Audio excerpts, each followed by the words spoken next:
Okay. Reka dutangire inzozi zacu twihuse neza cyane. Abantu benshi muri iyi minsi bari mu buyobe. Ntabwo bemera yuko inzozi zikibaho. Gusa ariko nanone ku rundi ruhande abantu benshi basigaye barota nabi. Umwe iyo arose nabi ahita abyuka ajya kunywa icupa. Atumva wait imicupa aho ngaho. Ati uyu munsi narose nabi. Ibyo ntabwo ari byo.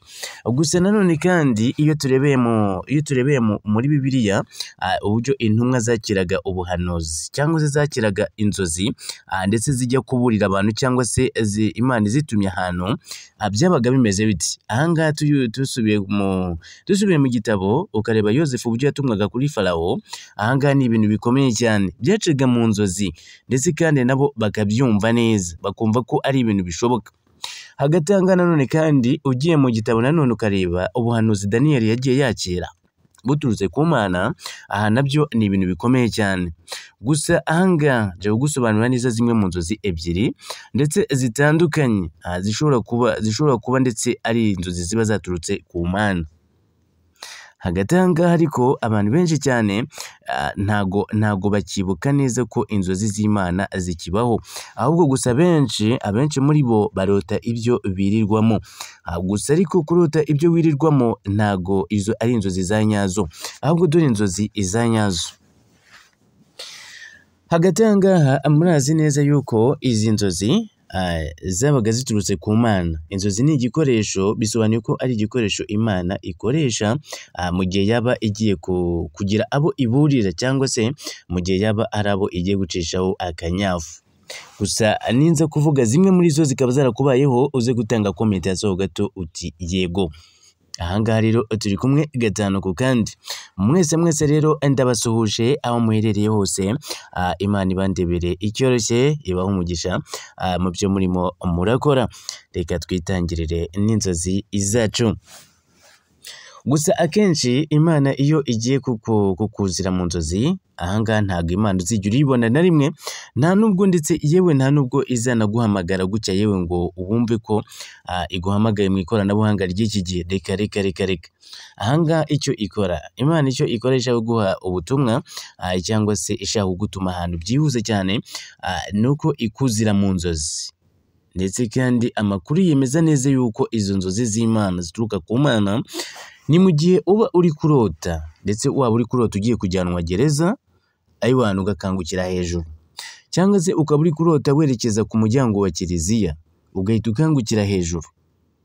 Mwabana mwe, iyo ukangukiye hejuru nyuma ukaza kongera gusinzira gatoya ukabona za nzozi zije zirukana none mwabana mwe, ukongera ukabona za nzozi urongera uzisubiyemo uraziroza.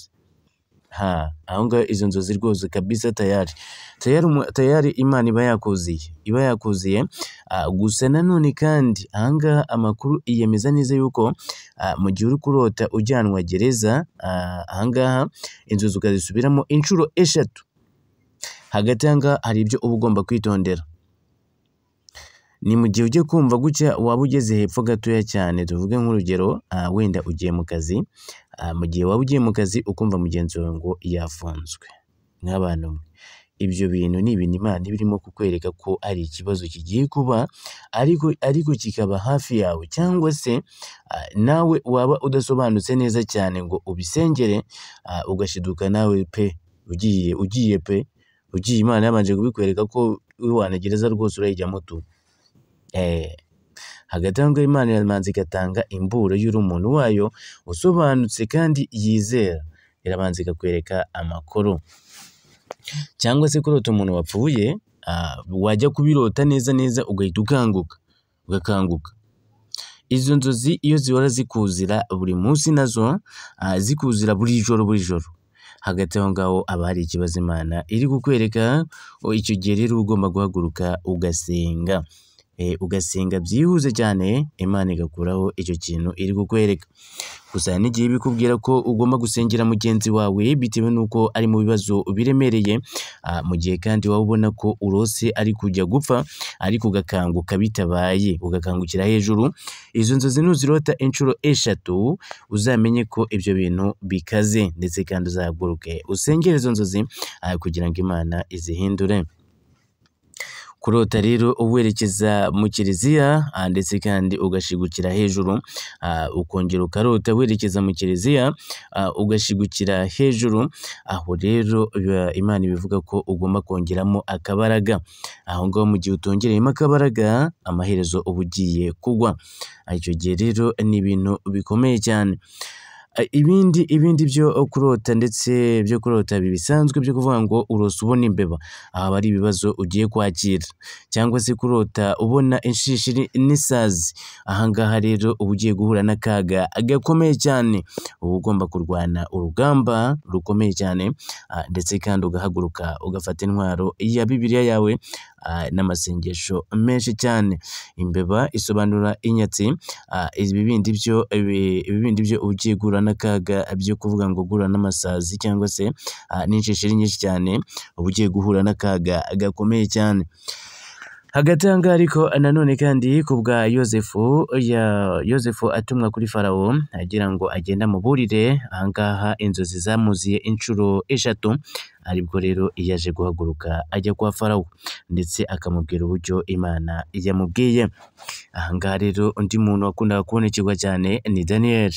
Uyu Daniyeli Imana yahoraga imubwira ko imukomeje cyane ndetse kandi imuhaye imbaraga nyinshi cyane, ibyo abantu bamutekerezaho bitazakunda, ati kuko Imana iri kumwe nawe. Dore yaciye muri byinshi, ni byinshi cyane yaciyemo, amakuru murayafite yose, Bibiliya murayifite mwese, murebe ku mirongo yiwe. Imana yaramutumaga akagenda agatanga ubutumwa ndetse akagira benshi atabara. Hagati aha ngaha rero nakubwira ngo rero ni ibintu byinshi cyane. Hari kurota ubona amagi, ibi nabyo ni umugisha ukomeye cyane, ndetse kandi ubukire bwawe buba bugiye kuzamuka mu buryo kandi bwihuse. Hari kurota rero ubona hari kurota nanone ubona ubuki, ibi nabyo ni ibintu byiza cyane, ibi nabyo bivuga ko ari umugisha. Nanone izindi nzozi zihambaye cyane, kurota ubona igare riri gutura mu cyobo, mu gihe wari uritwaye ukabona widunze ahantu, mw'abantu musha, aha ngaho ni ibintu bikomeye cyane. Mu gihe warose igare riri gukubita mu cyobo, aha ngaho ugiye gupfa tayari.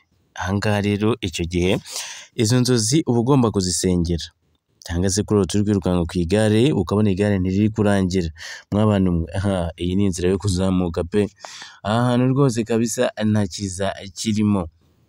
Izi nzozi niba ukunda kuzirota umbwire muri komenti, umbwire uti yego izi nzozi zikunda kumbaho. Izi nzozi zikunda kuzira umuntu rimwe, ntabwo zijya ziza inshuro zirenze, ntabwo zijya ziza inshuro 3 cyangwa se ngo zize 2.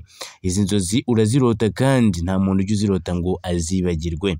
Izi nzozi zo kuba ugendera ku igare ukikubita mu cyobo, mw'abantu izi nzozi nta muntu ujya uzirota ngo azibagirwe, cyangwa se kurota waguye mu cyobo gutya kuvamo bikanga. Izi nzozi nazo ntabwo ari nziza na gato, shitani birimo ikugerageza ndetse igerageza kuba yagufatira ahantu hamwe. Ibi ngibi rero niba izi nzozi warazirose umbwira muri comment uti yego izi nzozi ntabwo ari nziza na gato, izi nazo ziba zikujyana ahantu habi. Komeza ubane natwe gatanu kandi uduha comment yasoho gato cyane, unakora subscribe kugira ngo tujye tubategurira ibiganiro byiza cyane nk'ibi ngibi bisobanutse.